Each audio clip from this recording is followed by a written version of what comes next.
Steady. Yes, my daughter. Okay. For example, I'm an undergrad, right? Yes. And there are many other students like me who don't understand or want to understand more why someone would go to master's and doctorate. And while on the same topic, from undergrad, what's the first thing when applying, when I'm saying, okay, I want to do my master's, what's the first thing I should think about? Good. What's the first thing? Thank you for the question. Well, this is my daughter. She's called Priya. She's the last born. Please don't call me old, because you can see she's young and vibrant and vivacious and elegant.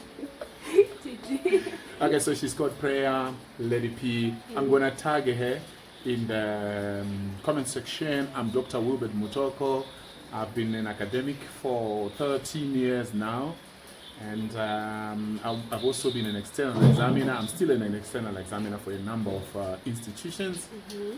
So yeah, we are talking with Lady P, and she is asking me, as an undergrad, you want to do your master's, what should you think about? Okay, I hope I'm hearing the question properly. If I'm lost, you'll bring me back to line. Okay. Now, the first thing is, as an undergrad, you need to ask yourself the degree you are doing.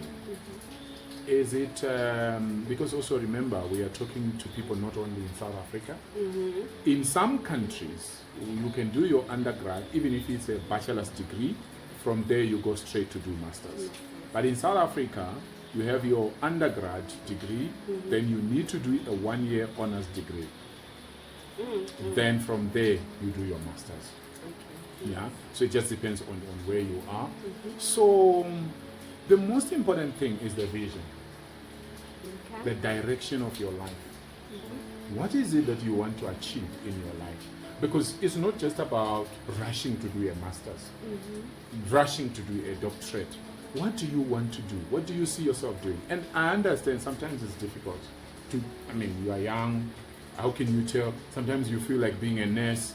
Sometimes you feel like I want to be a medical doctor. Then sometimes you are feeling, I want to be a pilot. Then you feel also, I want to be a chemical engineer. And so you don't know exactly what you want.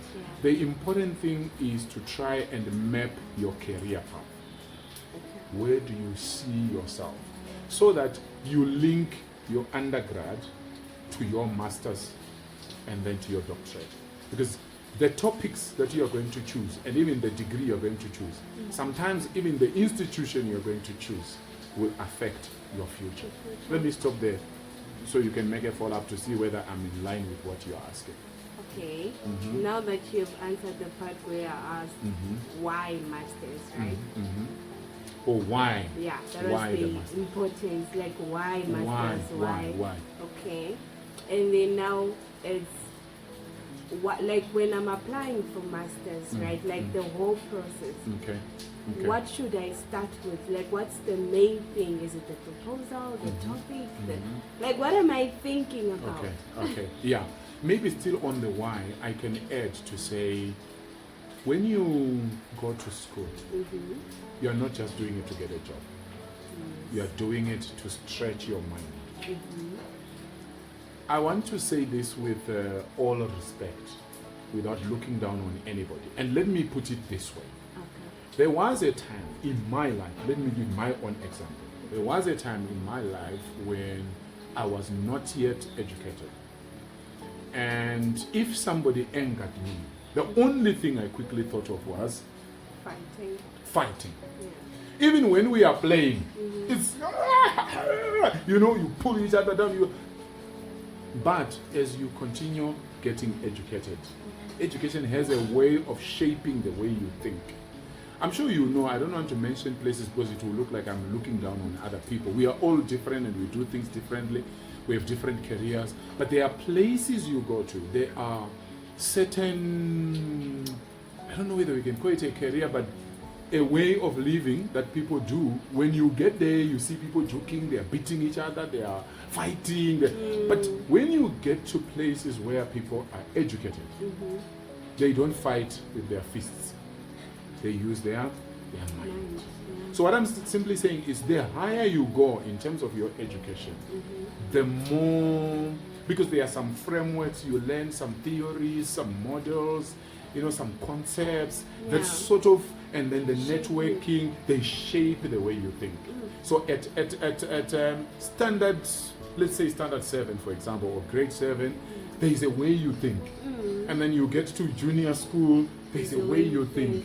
You get to high school, there's a way you think. You do your undergrad, there's a way you think. You do your masters, that's why it's called masters. You are mastering some stuff, right?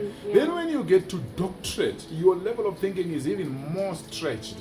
Now you can do critical thinking, you can do synthesis, you can do some crazy things, you can contribute to the body of knowledge.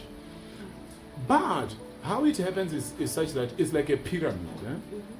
So at the bottom we have more people. At the pinnacle, those with PhD, we have very few people. But at the bottom there, we are talking maybe, let's assume those who have certificates, those who have diploma, advanced diploma as we go. So from the bottom you earn less and there is more competition. At the bottom. And as you go higher, your salary also increases. Why? Because of the sacrifice you have paid when you went to school. The level of thinking that you have. There are some organizations even now that will not take you at a certain level if you don't have a PhD. There are organizations where you may not be taken seriously when you don't have a master's. But remember also it depends on the field. There are fields where even without a master's you can get a good job. And then there are fields that are easy. Generally when you're doing the degree, even the undergrad, it's easy. And they ask questions in the exam. You can answer fast. Yes, anybody can do it. Anybody can do it. That's problematic. So yes, it might even be masters. It might even be a doctorate. But in a field where anybody can do it. I hope it's making sense. It's not just the pyramid in terms of going higher. It could even be the course you choose. I don't want to give names, but honestly, there are certain degrees that are over-flooded. That people should not even be, I don't know, universities should scrape them out because they are over-flooded. You remind me of this bachelor. They say it's bachelor of swimming. Bachelor of swimming. Oh, yes. Okay, 4 years. I don't know whether it's true or it's like an urban myth or something. But I'm falling in love with it. You know why? Because it means... Yeah, but hey. Guys, we want to know what you think in the comment section. But I think us talking like this is getting people also to think. Yeah. So now, you want to apply for the master's. Maybe the application, let's do it in another video. Guys, what do you think? Bye-bye. We love you. Bye. See you in the next one. We talk about application for masters. Cheers.